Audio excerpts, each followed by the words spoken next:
شما فرزندان ایران زمین و ستاره فروزان فوتبال آسیا با آقای گل جهان مهندس علی دایی آرزوی توفیق و حضور پرشکوه و موفقیت آمیز در بازی‌های جام جهانی 2010 را مسئلت می‌نماییم. آفرین.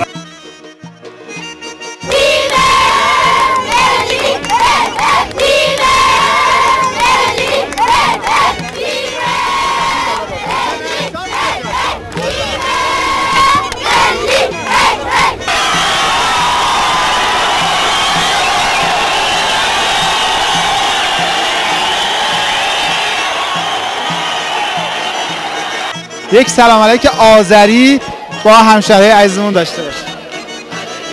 من در سلام علیکم همه همشهری در من انشالله که هر یه که الله موفق باشیم. سلام، خسته نباشید. سلام علیکم.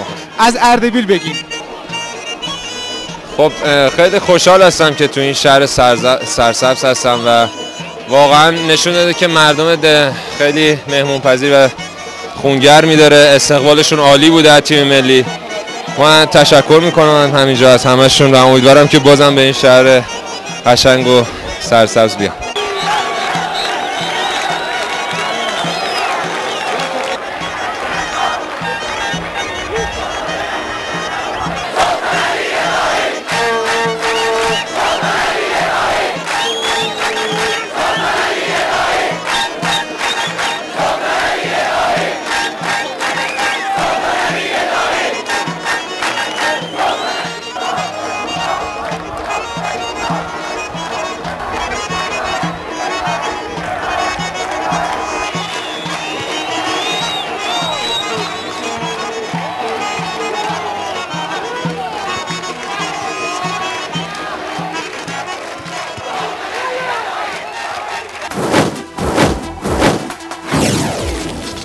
بزرگترین پروژه ورزشی تاریخ استان افتتاح می شود.